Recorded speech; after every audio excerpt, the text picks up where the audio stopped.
इतना अच्छा हो दोस्तों भी सबके चाहते बन जाए, है ना। मुझे तो कोई चाहता ही नहीं, ना घर में कोई चाहता। घर में मेरी तो कोई कदर ही नहीं, मेरी बात को कोई सुनता नहीं दोस्तों। अगर कहीं काम करते हैं, वर्किंग में है, ऑफिस आदि में, वहां पर कोई बॉस मुझे चाहते नहीं, है ना। एक कोई और व्यक्ति है, उसको बहुत चाहते हैं। वो इतना काम भी नहीं करता, वो इतने समर्पण से, उत्साह से, लगन से काम भी नहीं करता, है ना। किंतु उसको सब लाइक करते हैं, लेकिन मुझको लाइक नहीं करते। मैं कितना भी प्रयास करूं, है ना, कितना भी अपने आप को झोंक दूं, तो ना तो मेरे घर वाले मुझे लाइक करते हैं, है ना ही मैं जहाँ काम करता हूँ वहां मुझे कोई मेरा बॉस लाइक करता है या कोई अन्य व्यक्ति, है ना। सब खिंचे खिंचे से रहते हैं, पता नहीं मुझ में ऐसा क्या है कि सब मुझसे खिंचे खिंचे से रहते हैं। मैं सीधा करने जाता हूँ, उल्टा हो जाता है। या फिर मैं कितना भी अपने आप को झोंकूं, कुछ भी करूं, कितना भी कमिटेड रहूं अपने परिवार के लिए, फैमिली के लिए, अपने पत्नी बच्चों के लिए, अपने माँ बाप के लिए, है ना। या फिर अगर मैं स्त्री हूं तो अपनी सास के लिए, अपने परिवार के लिए, है ना। फिर भी, है ना, मुझे यश नहीं मिलता।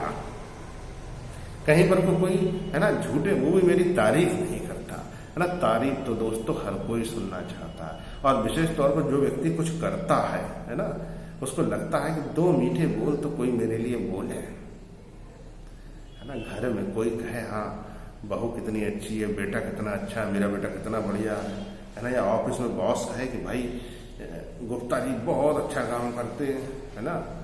लेकिन ये सब सुनने को मिलता ही नहीं है कभी। पता नहीं लोग उससे खिंचे खिंचे से रहते हैं दोस्तों। इस सब का कारण होता है किसी जातक के साथ यदि ये सब हो रहा हो, वो किसी का चहेता ना हो, है ना, सब उससे खिंचे खिंचे रहते हों, कितना भी वो कुछ करे, कितना भी अपने शरीर को, अपने मन को, अपने अंतरात्मा को परिवार के लिए, अपने काम के लिए झोंक दे, फिर भी उसको यश की प्राप्ति ना होती। ये सब उस जातक के बहुत खराब चंद्रमा और साथ में मंगल की वजह से होता है दोस्तों। क्योंकि दोस्तों जो हमारे अंदर की जो शीतलता वाली जो किरणें हैं, जो हमारे, है ना, कहना चाहिए हमारे सूक्ष्म शरीर से जो हमको दिखती नहीं दोस्तों, है ना, वो किरणें शीतलता वाली जब उनका ह्रास होने लगता है किसी भी जातक के अंदर, दूसरे शब्दों में कहें चंद्रमा डाउन जाने लगता है ना। छठे घर में बैठ जाए चंद्रमा, 8वें घर में, 11वें घर में, है ना, वहां पर को चंद्रमा बहुत खराब फल करता है। अब ये आपकी लगन कुंडली में भी हो सकता है ना, आपकी चलित कुंडली में भी हो सकता है दोस्तों, और आपके वर्ष फल में किसी साल आया हो, यानी कि जैसे कि आपका जन्मदिन आता है दोस्तों, उसके बाद अगला जो साल होता है वर्ष फल कहलाता है ना। वो बहुत जरूरी होता है किसी भी जातक के लिए देखना कि इस वर्ष मेरे जो प्लेनेट हैं, मेरे जो ग्रह हैं, वो कहाँ पर को आके बैठ गए।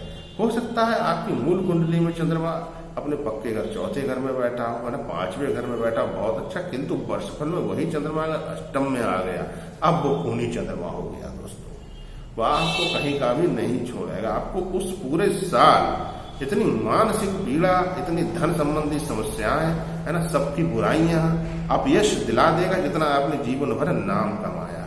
अब मान लीजिए किसी जातक का चंद्रमा मूल कुंडली, लगन कुंडली के अंदर ही छठे घर में बैठा है, 8वें घर में बैठा है, 11वें घर में बैठा है, वहां पर उस जातक को ये समस्या लगातार जीवन पर्यंत बनी ही रहेगी, जब से कि वो होश संभालेगा। किसी का भी वो चहेता नहीं होगा, वो स्त्री पुरुष, बेटा बेटी, है ना, कोई भी हो सकता है। इसको ठीक करना बहुत जरूरी है। और दूसरा मैंने आपको बताया मंगल, अगर मंगल भी अपोजिट बैठा हो जातक का, है ना, मंगल नीच का बैठा हो, या कुंडली में मंगल बद हो, मंगल बद बहुत ही खराब स्थिति होती है दोस्तों। सूर्य शनि का टकराव होता है तो मंगल बद हो जाता है ना।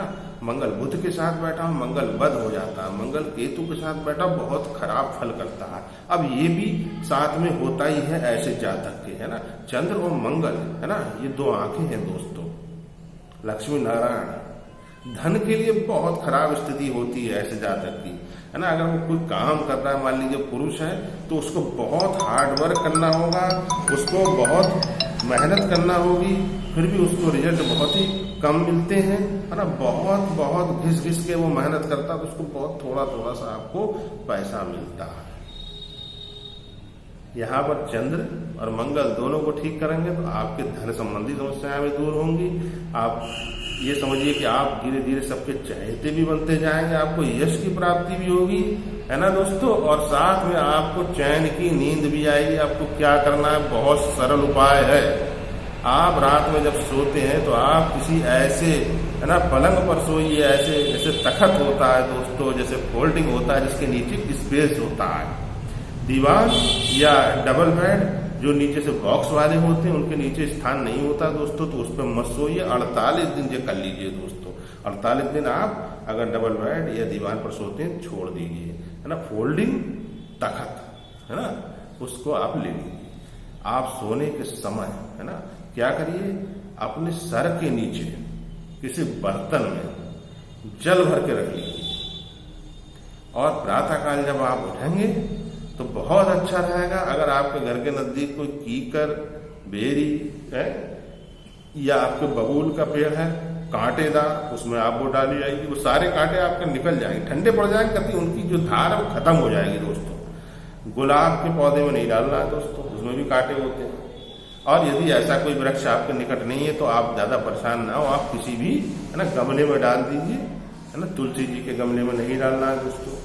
कोई जैसे अन्य फूल हो नॉर्मल, उसमें आप डाल सकते हैं, है ना। गुलाब, तुलसी घर में लोग लगाते हैं, उसमें नहीं डालना है। गेंदे में डाल सकते हैं, सदाबहार उसमें डाल दीजिए, एलोवेरा वगैरह लगाओ आपके घर में, उसमें डाल दीजिए, है। और अगर वो भी कोई गमला आपके घर में नहीं है तो आप उस जल को ले जाकर किसी पेड़ वेड़ के नीचे रख दीजिए, डाल दीजिए, है ना। लेकिन पीपल, बरगद आदि के नीचे मत डालिए। कोई अन्य पेड़ हो सकता है ना। वैसे तो गमला होता ही है सबके घर में, लोग पौधे लगाते हैं दोस्तों। इससे आपका चंद्र और मंगल बलवान होगा, आप सबके चहेते भी बनेंगे दोस्तों, और धन संबंधी समस्या भी आपकी समाप्त होगी, चैन की नींद आएगी। और यदि ब्लड प्रेशर, हार्ट से रिलेटेड कोई परेशानी है, आपको नसों नाड़ियों की कोई परेशानी है, वो भी दूर होगी दोस्तों। मैं आचार्य आशीष शास्त्री आपकी सेवा में अनवरत तत्पर दोस्तों। चैनल पर पहली बार हो, सब्सक्राइब करना ना भूलें, वीडियो को अधिक से अधिक शेयर कर दीजिए, लाइक तो अवश्य करके जाइए दोस्तों। आपका एक लाइक हमारे लिए अमूल्य योगदान लगता है, लाइक करने में कंजूसी मत कीजिए। जय सिया राम।